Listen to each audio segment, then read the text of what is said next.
참 시간들이 빠르게 흘러가는 것 같습니다. 1월 첫 주에 새해 복 많이 받으세요 했는데 이제 구정에 우리 또 다시 한번 새해가 되었습니다. 우리 옆에 분들과 인사하겠습니다. 근데 이제 이렇게 인사하시면 안 돼요. 우리는 하나님의 복을 많이 받아야 돼요. 그래서 우리 옆에 분들 좌우에 새해 하나님의 복 많이 받으세요 인사하겠습니다.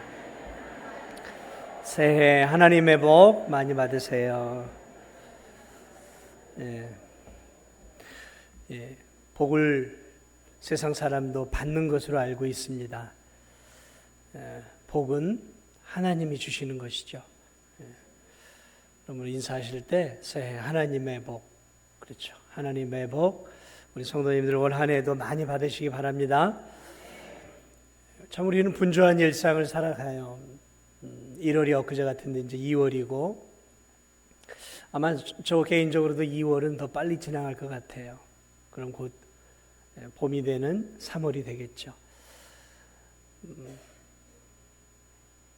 시간을 멈추게 할 수는 없고 또 바쁜 일상을 줄이기는 참 어려운 것 같아요. 뭐 하다 보면 정신없이 한두 달이 이렇게 훌쩍훌쩍 지나가 버려요.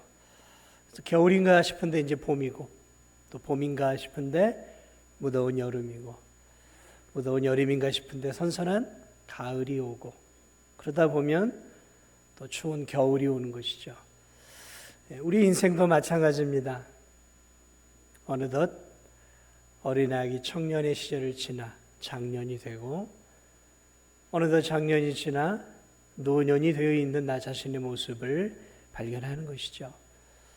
그냥 꿈결처럼 우리의 인생이 이렇게 흘러가는 것입니다. 오늘 분주한 일상을 살아가는 우리들에게 분주한 일상을 사셨던 예수님에 대한 말씀을 잠깐 좀 나눠보고자 합니다. 예수님 참 바쁘게 사셨어요. 오늘 이 본문은 예수 그리스도께서 이제 저 갈릴리에서 본격적으로 사역을 시작하셨던 내용들입니다. 이제 이 전체를 읽지는 않았지만 전후 문맥을 여러분들과 함께 말씀을 드리면 이제 예수 그리스도께서 공생애를 시작을 하시면서 저 가버나움이라고 하는 곳에 말 그대로 이제 기지를 딱 설립을 하셨어요. 내가 여기서 사역을 중심을 잡아 하리라. 그래서 가버나움이라고 하는 곳에서 이제 영적 전투 기지를 세워놓고 거기서 이제 이 전도 활동을 하기 시작하고 복음을 전하기 시작을 했어요. 그래서 많은 사람들에게 안식일 날 복음도 전하고 귀신도 내어 쫓고 또 이렇게 바쁘게 이제 삶을 사셨어요. 근데 지금 오늘 본문에 나와 있는 내용들도 예수 그리스도께서 우리가 읽은 34절을 보면 많은 사람들이 지금 누구에게 몰렸냐면 베드로의 집에 몰렸어요. 왜냐하면 예수님 베드로 집에 가가지고 베드로의 장모의 열병을 치료해 주셨어요. 그러니까 베드로는 이제 결혼했던 사람이었는데 이 열병이 잘못하면 죽을 수 있습니다. 지금도 그래요. 저는 그 가난한 나라 지역에서는 열병이 잘못 걸리면 정신이 나가거나 성장이 마비가 되거나 또는 죽는 경우들이 흔한데 여기서도 이 열병으로 인해서 굉장히 심각한 열병으로 누워 있었던 이 여인을 예수님이 고쳐주셔요. 그리고 이제 베드로의 집에서 아마 이제 식사도 하시고 그랬던 것 같아요. 그러니까 수많은 이제 사람들이 그 소문을 듣지 않았겠습니까? 그래 온 동네 이 가버나움 동네라고 하는 이 동네에 많은 이 질병과 환자들과 귀신 들린 자들이 34절을 보니까 베드로의 집으로 막 구름대처럼 몰려온 거예요. 구름대처럼 몰려온 거죠. 예수님 시대에는 참 많은 병자들이 있었고 특별히 귀신 들린 자들도 참 많이 있었던 것 같아요. 그러니까 시대가 예수님이 활동했던 그 시대가 굉장히 영적으로 캄캄하고 어두웠던 시대였던 것들을 그런 것들을 통해 우리가 볼 수 있는 거죠. 귀신 들린 자도 많고 귀신 들린 자들이 막 예수 그리스도께 막 계속해서 찾아오는 것들을 보면 이 시대가 왜 예수님을 필요로 하고 있었는가를 알 수 있습니다. 어쨌든 예수 그리스도께서 오늘 이 34절을 보면 많은 병자들을 계속해서 치료해 주시고 귀신도 내어 쫓아, 그러니까 아주 늦은 저녁까지 예수 그리스도께서 그런 사역을 좀 감당하셨어요. 자, 그런데 그렇게 늦은 밤까지 일을 하셔서 온 몸이 고단하신 예수 그리스도께서 이제 잠을 주무셨겠죠. 그런데 35절을 보면 예수 그리스도가 새벽 아직도 밝기 전에, 그러니까 미명이죠. 동이 터오기 전이니까 한 몇 시가 됐는지 정확히 모르지만 3시가 될 수도 있고 4시가 될 수도 있겠죠. 그냥 몇 시간 쪽잠을 주무신 예수님이 일어나셨어요. 그래서 어디로 갔냐면 일어나 한적한 곳으로, 그러니까 한적하다라는 그 의미는 말 그대로 사람이 거주하지 않는 마을을 벗어난 일종의 광야나 황야와 같은 그런 척박한 사람의 인적이 없는 그런 곳으로 예수 그리스도께서 이른 새벽에 일어나셔서 나가셨다라는 거죠. 그러니까 사람들의 방해를 받지 않는 곳으로 일찍 일어나서 나가셨어요. 그래서 무엇을 하셨는가 봤더니 거기서 예수님께서 캄캄한 그 새벽 미명에 기도를 하고 계신 거예요. 기도를 하고 계셨던 거예요. 하루 종일 복음을 전하시고 또 뭐 마을에 그 병자들이 찾아오고 귀신 들린 자들이 찾아와서 그들을 고치시고 귀신을 내어 쫓는 이런 사역은 이게 중노동입니다. 중노동입니다. 이 영적인 일들은 굉장한 에너지가 들어가는 일들이에요. 단순하게 이렇게 물건을 나르고 뭐 하는 그런 단순한 노동과 다르게 이 에너지를 쏟는 이 고도의 정신력을 집중해야 귀신을 내어 쫓을 수 있는 거거든요. 가끔 이 치유 사역을 하시는 그런 역사들을 볼 때 여러분 그 귀신 들린 자들이 있으면 얼마나 성도들이 기도합니까? 에너지를 다 쏟아내거든요. 1시간이고 2시간이 쏟아내는. 그러니까 예수 그리스도께서도 말 그대로 이제 탈진이 오셨겠죠. 번아웃 상태가 되시. 그러니까 푹 쉬어야 돼요. 그럼에도 불구하고 예수 그리스도께서 푹 주무시지도 않고 쪽잠을 주무시고 한적한 곳에 사람들이 찾아올 수 없는 방해받지 않는 곳으로 가서 뭐라고 계시냐면 거기서 기도하셨다는 거죠. 근데 이 예수님의 이 사복음서를 쭉 보면 예수님의 아주 중요한 삶의 습관이 하나가 있는데 우리가 잘 알고 있는 것처럼 예수님의 중요한 삶의 습관이 무엇이었을까요? 기도하는 습관이었어요. 아주 중요한 습관이셨어요. 예수님은 새벽에 일어나 미명에도 기도하셨지만 늦은 밤에도 잠을 잘 주무시지 않고 한적한 그런 동산 같은 데로 가서 기도하셨어요. 그런데 그것만이 아니에요. 이 성경을 유심히 살펴보면 예수님은 늘 기도하셨어요. 이 세례 요한에게 세례를 받으실 때도 기도하셨고 40일 금식을 하시면서 광야에 들어가셔서도 금식 기도를 하셨던 거예요. 금식 기도를 하셨어요. 기도하셨다는 거죠. 12제자를 선택하실 때 12제자를 선택하시기 전에도 밤을 새워서 예수님이 기도하셨어요. 그러니까 큰 일을 앞두고 예수 그리스도는 언제나 하나님께 기도하셨어요. 오병이의 기적을 일으켜서 막 구름대 같은 군중들이 야 예수야말로 우리의 메시아고 구원자고 이스라엘의 유대의 왕이 되어야 될 사람이라 하고 예수님을 왕으로 막 추대하려고 막 사람들이 들고 일어났어요. 오병이어 기적 뒤에. 그 예수님이 도망을 쳐요. 그래서 도망을 쳐서 한적한 곳으로 가서 뭐 하시냐면 거기 가서 또 기도하고 계셔요. 우리가 알고 있는 것처럼 십자가를 지시기 전에 겟세마네 동산에 올라가서도 기도하시고 변화산에 올라가셔서도 기도하시고 예수님은 뭔가를 하시기 전에는 언제나 기도하셨다라는 것이죠. 그냥 어떤 일들을 처리하지 않으셨어요. 그리고 특별히 중요한 사역들, 인생의 어떤 갈림길이라든지 어떤 큰 선택을 해야 하는 중대사를 앞두고 그분은 언제나 홀로 기도하시거나 아주 중요한 기도의 제목일 때는 아주 수제자들 몇몇을 데리고 기도를 요청하며 그들과 함께 기도하셨다라는 거죠. 예수님의 인생의 사이클 속에서 기도는 마치 호흡과 같으셨어요. 호흡하는 것처럼 그분의 삶의 일상이었다라는 거죠. 일상이었다라는 거죠. 자, 그렇습니다. 예수 그리스도는 매일 기도하는 삶을 사셨어요. 자, 그런데 여러분 한번 보십시오. 예수님이 어떤 분이십니까? 하나님이시고 또 온전한 인간이셨어요. 예수님에게는 죄가 없으셨어요. 예수님은 완벽한 분이셨어요. 온전한 분이셨어요. 저와 여러분처럼 흠도 많고, 저와 여러분처럼 부족하고, 저와 여러분처럼 허물투성이고 결점투성이고, 그런 우리들이 사실은 하나님께 기도해야죠. 기도는 예수님이 하는 게 아니라 우리가 해야 하는 거예요. 우리가. 왜냐하면 기도를 통해 하나님의 은혜를 우리가 받아야 된단 말이죠.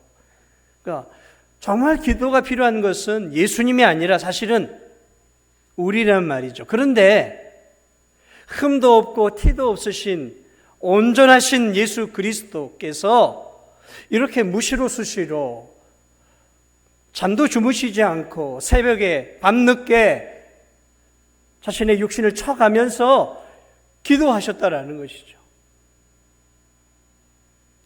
예수님에게도 기도가 필요하셨던 것이고, 예수님에게도 기도가 필요하셨다면 연약하고 부족한 우리들에게 기도라는 것이 얼마나 필요한 것인지를 오늘 다시 한번 예수님을 통해 우리가 알 수 있다는 거죠.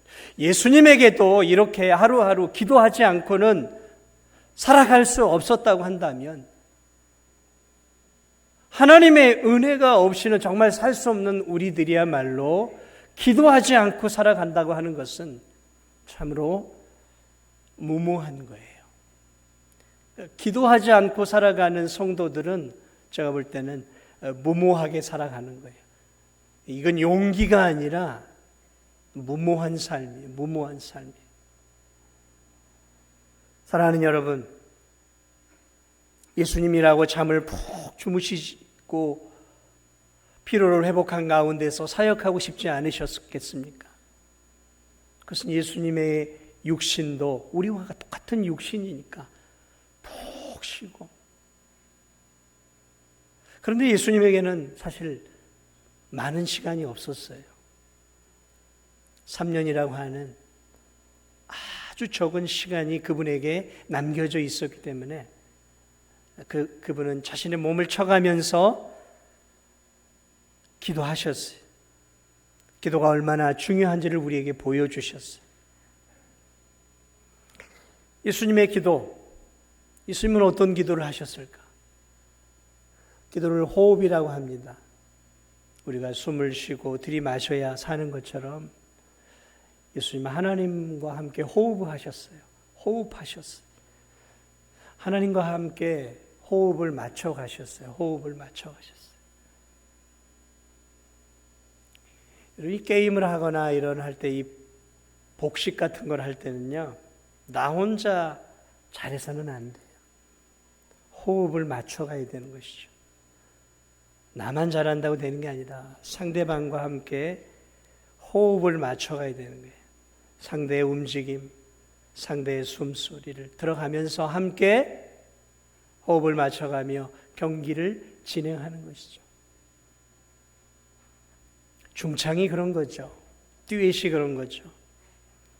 내가 아무리 노래 잘해도 상대의 소리를 듣지 않고 상대의 리듬을 같이 타지 않고 나 혼자 이렇게 혼자 하는데 상대는 막 제대로 못해요. 여러분, 그러면 그 듀엣의 노래는 어떤 소리가 될까요?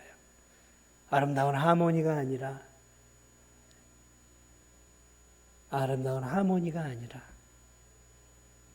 듣고 싶지 않은 소음이 되는 거예요. 예수 그리스도는 새벽마다 하나님 앞에 기도하시면서 하나님의 호흡을 들으셨어요. 하나님의 숨소리를 들으셨어요. 나를 향하신 하나님의 뜻을 늘 배워가셨다는 거죠. 그분이 하나님의 뜻을 따라 살 수 있었던 것은 기도함을 통해 하나님과 교제하면서 자신의 뜻을 이루려 했던 것이 아니라 이 땅에 오셔서 하나님의 뜻을 이루려 오셨기에 하나님과 교제하며 하나님의 음성을 들으셨어요. 하나님의 음성을 들으셨어요. 여러분, 기도는 하나님의 음성을 들을 수 있어야 되는 거예요. 하나님이 직접 말씀하시는 게 아니라 기도하는 가운데에서 들려주시는 게 있단 말이죠. 그래서 기도는 먼저 듣는 거예요. 대화의 기본은 듣는 거예요. 또 우리는 대화를 자꾸 말하는 것으로 생각을 해요. 진짜 대화는 상대의 이야기를 잘 듣는 것입니다. 그게 70%예요. 우리는 자꾸 말하려고 해요. 잘 듣지 않아요. 기도는 대화입니다. 대화는 잘 듣는 거예요. 누구의 음성을요? 하나님의 음성을. 우리가 하나님과 동행하려면 하나님 마음을 알아야죠. 듣는 거예요. 그리고 교제하는 거예요. 주님이 원하시는 것이 무엇인가를 그걸 알아야죠. 그렇지 않으면 나 혼자 막 가는 거예요. 하나님은 이렇게 가기를 원하는데 나는 이렇게 가는 거예요. 그러니까 자꾸 이게 틀어지는 거예요. 삶이 점점 힘들어지는 것이죠. 기도는 듣는 것만이 아니죠. 또 내가 고하는 거죠. 고하면서 구하는 거죠. 왜 구합니까? 도움이 필요하니까 우리가 기도하는 거죠. 예수님도 마찬가지였어요. 주의 아버지의 음성을 듣고 아버지와 교제할 뿐만 아니라 예수님에게도 사역을 감당해야 할 능력이 필요하셨어요. 그래서 들으셨어요. 그리고 구하셨어요. 예수님 무엇을 구하셨을까요? 많은 것들, 자신의 필요를 구하셨을 거예요. 그래서 예수님이 이 땅에서 이루어냈던 놀라운 기적들이 있잖아요. 귀신을 내어쫓고 병자를 치료하고 안진뱅이를 일으키시고 죽은 자를 세워 살려내셨던 이 귀한 사건들. 여러분은 예수님이 자신의 신성을 이용해서 귀신을 내어쫓으셨다고 생각하십니까? 그러면 성경을 지금 잘못 읽고 있는 거예요. 예수님은 이 땅에 오셔서 자신의 본래 신성을 사용하지 않으셨어요. 예수님은 성령의 충만을 입고 성령의 능력으로 사역을 시작하셨어요. 그래서 그분이 사역을 시작하실 때 요한의 세례를 받을 때 하늘이 열리고 성령이 비둘기처럼 예수 그리스도에게 임해요. 그래서 예수님은 자신의 본래 신성을 사용하신 것이 아니라 성령님이 주시는 그 권능을 가지고 그 성령의 삼위 되시는 성령의 신성을 가지시고 그 능력을 힘입어서 귀신을 내어쫓고 병자를 치료하고 하나님의 귀한 사역을 감당하셨어요. 이것은 무엇을 의미하냐면 우리도 기도를 통해 예수님처럼 성령의 충만을 받으면, 우리도 성령의 능력을 받으면 귀신을 내어쫓을 수 있고 죽은 자도 살려낼 수 있고 병자도 치료해낼 수 있다라는 것을 보여주시는 거예요. 그래서 예수 그리스도가 승천하신 뒤에 여러분 베드로의 사역을 보십시오. 바울의 사역을 보십시오. 예수님이 행하셨던 죽은 자를 살려내고 병자를 고치고 귀신을 내어쫓는 초자연적인 역사를 성령의 충만을 입은 제자들이 행하고 있는 것들을 우리가 볼 수 있잖아요. 그렇습니다. 예수님도 하루하루 힘을 얻으셨어야 돼요. 그래서 기도하셨어요. 힘을 얻기 위해서. 예수님도 힘을 얻기 위해서, 사역을 감당하기 위해서 도우심과 은혜가 필요했다면 저와 여러분은 얼마나 기도하며 하나님께 은혜와 힘과 지혜를 구해야 되겠습니까? 여러분, 지혜가 필요하세요? 지혜를 구하세요. 은혜가 필요하세요? 은혜를 구하세요. 절박하고 도움이 필요하세요? 여기저기 둘러보고 기웃거리고 어디나 도와줄 사람 없나? 그러지 마세요. 하나님께 구하세요. 하나님께.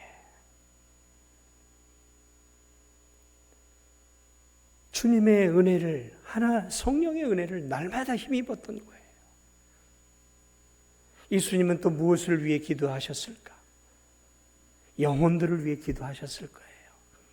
그날의 사역에 건져내야 할 영혼들을 위해, 하나님 나라와 의를 위해 기도하셨을 거란 말이죠. 그렇죠. 우리의 기도는 우리 자신만을 위한 기도가 되어서는 안 되는 것이죠. 예수님은 하나님 나라를 위해 기도하셨어요. 자신의 제자들을 위해, 자신이 오늘 행해야 할 많은 사역들을 위해, 그 하루를 위해 하나님께 기도하셨다는 것이죠. 사랑하는 여러분, 예수 그리스도의 이 좋은 습관은 우리의 습관이 되어야 돼요. 우리의 습관이 되어야 돼요. 여러분에게는 어떤 습관이 있습니까? 저는 신앙생활을 오랫동안 하면서 좋은 신앙은, 좋은 성도는 좋은 습관들을 가지고 있구나라는 것을 알게 됐어요. 좋은 성도들, 신실한 성도들은 영적으로 좋은 경건한 예수님이 가지고 있는 습관들을 가지고 있구나. 여러분들의 습관을 보면, 나의 습관을 보면 내 신앙의 수준을 가늠할 수 있어요. 내가 어떤 습관들을 갖고 있는가? 왜냐하면 그 습관이 우리의 삶을 움직여 가요. 우린 습관을 따라 살거든요. 오늘도 마찬가지예요. 주일날 앉은 그 자리에 거의 그대로 앉으셨어요. 참 사람은 습관을 따라 자리를 잘 안 움직여요. 늘 가던 자리. 그게 우리 인간이란 말이죠. 여러분, 기도하는 좋은 습관을 가지시기 바랍니다. 습관이에요, 습관. 경건한 습관이 예수 그리스도를 사역의 승리자로 만들어 주셨어요. 좋은 경건한 기도의 습관이 여러분의 이 죄악되고 험한 세상 속에서 하나님이 기뻐하는 하나님의 사람으로 살 수 있도록 여러분을 인도해 주시라 여러분 믿으시기 바랍니다. 사랑하는 여러분, 예수님이 기도할 때 지금 제자들이 찾아왔어요. 예수님은 기도를 방해받지 않기 위해 깨어 기도하고 있는데 제자들이 찾아왔어요. 오늘 성경을 보니까 예수님 하고 막 이른 아침에 찾아왔어요. 여기서 뭐 하고 계셔요, 예수님? 뭐 하긴 기도하고 있지. 예수님 지금 베드로의 집에 동네 사람들이 지금 다시 몰려왔어요.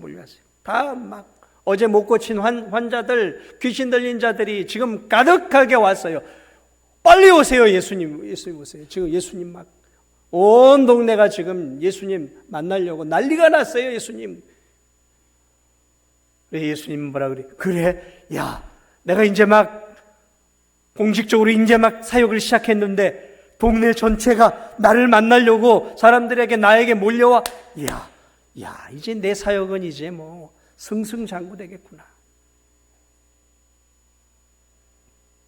그래서 예수님이 기도를 멈추고 바로 그 자리로 가셨을까요? 오늘 성경을 보니까 예수님이 이렇게 얘기합니다. 38절에 이렇게 얘기합니다. 37절부터 볼까요? 만나서 이르되 모든 사람이 주를 찾나이다. 이르시되 우리가 다른 가까운 마을들로 가자. 거기 나 안 가. 사람들 몰려있다. 나 거기 안 가. 나 이제 다른 마을로 갈련다.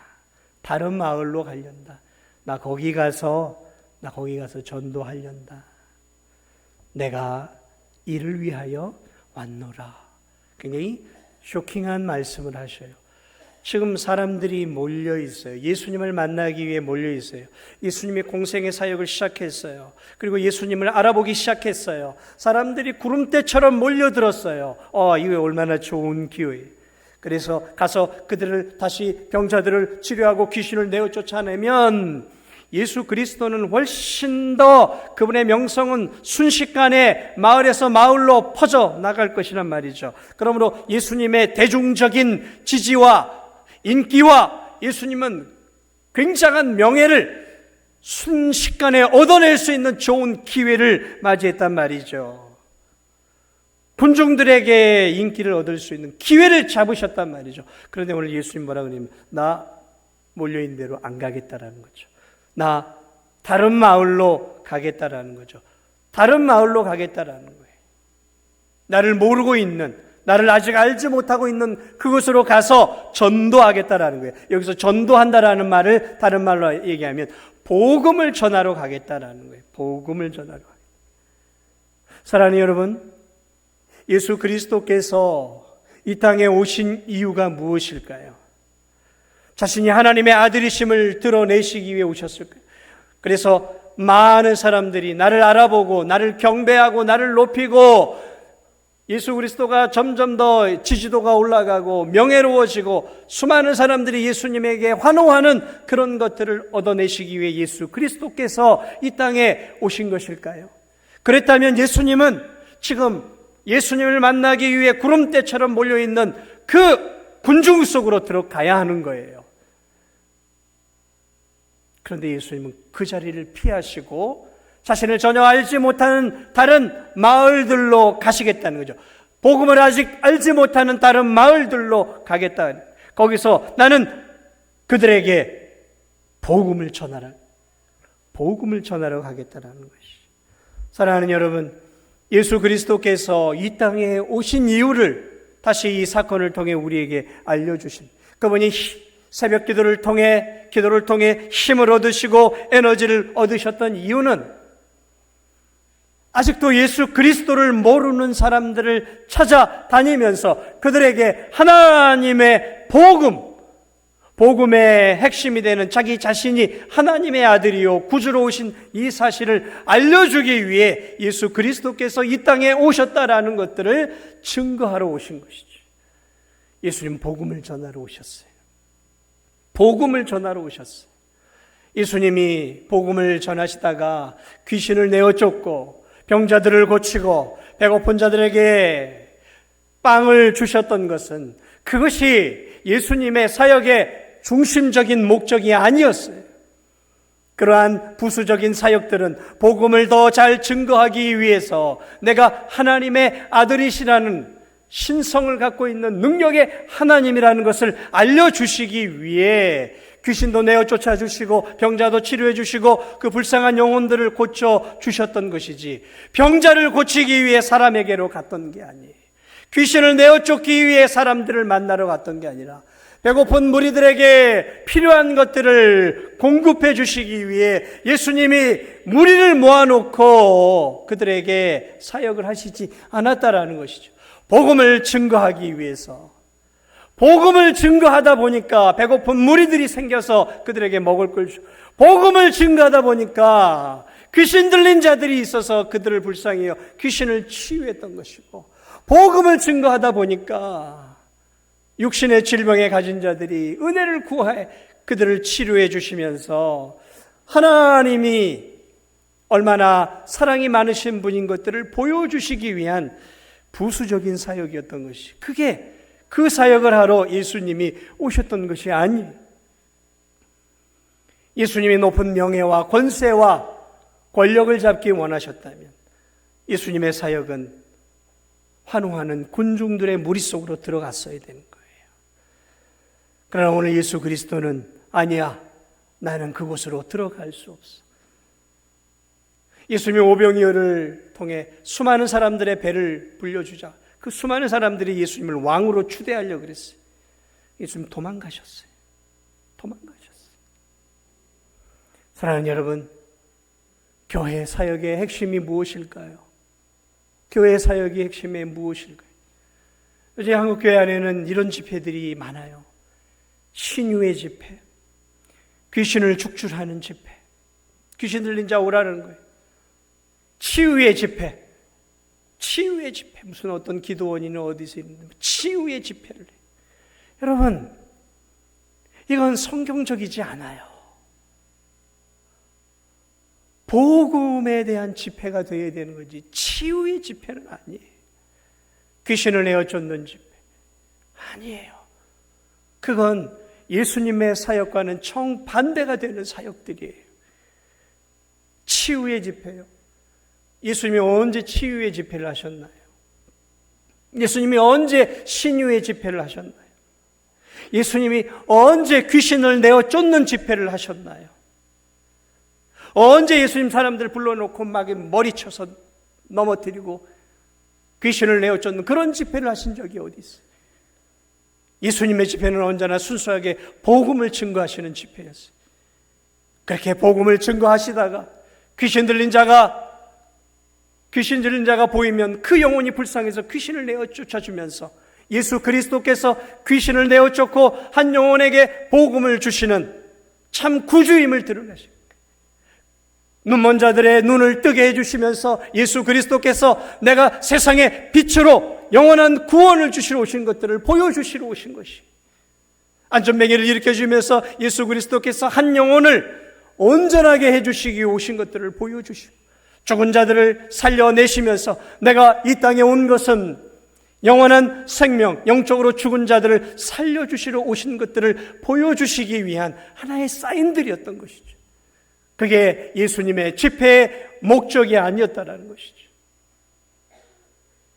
교회가 해야 할 일이 분명하게 보여지는 것이죠. 교회가 해야 할 일이 무엇입니까? 복음을 증거하는 것이. 교회는 치유의 집회를 하는 것도 아니고, 교회는 신유의 집회를 하는 것도 아니에요. 교회는 죽은 영혼을 복음을 증거함으로 살려내는 것이죠. 그게 교회의 역할이에요.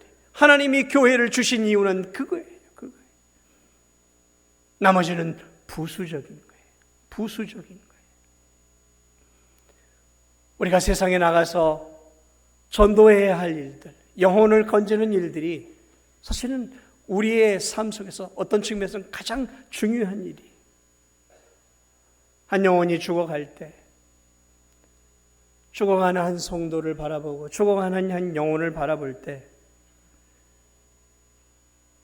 복음이야말로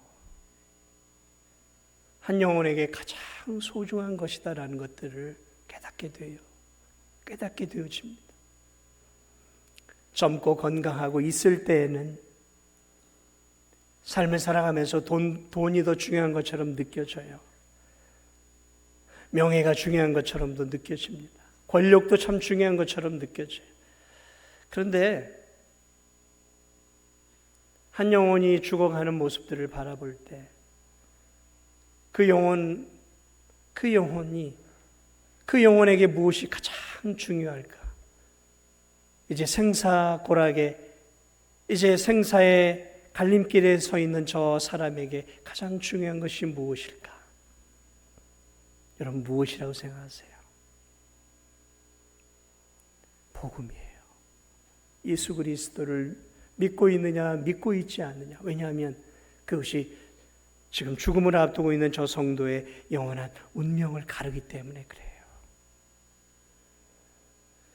그러므로 예수님이 이 땅에 오셔서 하셨던 것은, 핵심적으로 하셨던 것은 가는 곳마다 복음을 전하셨던 거예요.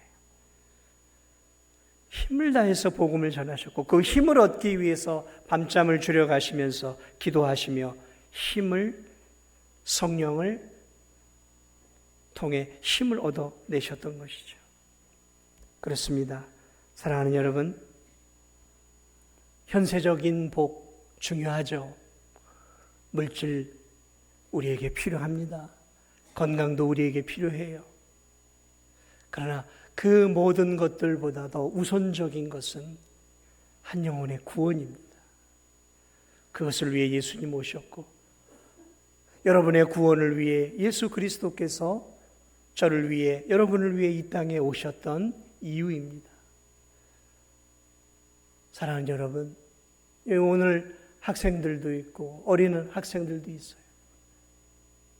저는 여러분들이 앞으로 이 세상을 살아가면서 정말 이 대한민국에 꼭 필요한 그러한 사람들이 되었으면 좋겠어요. 정말 이 세상 속에서 없어서는 안 되는 훌륭한 인재들이 되었으면 좋겠어요. 그런데 그거보다 제가 더 바라는 한 가지가 있어요. 그것은 여러분이 정말 예수 그리스도를 바르게 만나서 예수 그리스도를 나의 구주, 나의 하나님으로 믿고 예수 그리스도를 통해 구원의 확신을 가지며 이 세상을 살아가는 것입니다. 이게 안 되면 다른 모든 것을 가져도 소용이 없어요. 예수님이 오신 이유가 무엇일까요? 우리가 다른 가까운 마을들로 가자. 거기서도 내가 전도하리니 내가 이를 위하여 왔노라. 전도하러 오셨어요, 예수님. 하늘 영광 버리시고 전도하러 오셨어요. 영혼 구원하러 오셨어요. 저와 여러분을 구원하러 예수 그리스도께서 오셨다면 이제 예수 그리스도를 믿는 우리들이 이 세상 속에서 해야 할 일들이 분명하고 선명해지는 것이죠. 사랑하는 여러분, 전도하시기 바랍니다. 전도하시기 바랍니다. 내가 전도하러 이 땅에 오셨다고 예수님 말씀하셨어요. 우리 전도해야 돼요. 정말 전도해야 됩니다. 예수님 닮아가는 삶은 내 이웃에게 복음을 증거하는 삶이에요. 복음을 증거하는 삶. 예수님을 전해주는 삶이야말로 올 한 해 저와 여러분이 해야 할 인생의 가장 중요한 우선순위임을 꼭 기억하시면서 올 한 해도 기도하시면서 하나님이 주시는 그 놀라운 힘과 은혜로 올 한 해도 하나님께서 내게 맡겨주신 귀한 영혼 구원의 사명, 또 내게 주신 귀한 사역과 또 귀한 직분들을 올 한 해도 잘 감당하며 하나님의 나라를 함께 세워갈 수 있는 저와 우리 성도들이 되시기를 주님의 이름으로 축복을 드립니다.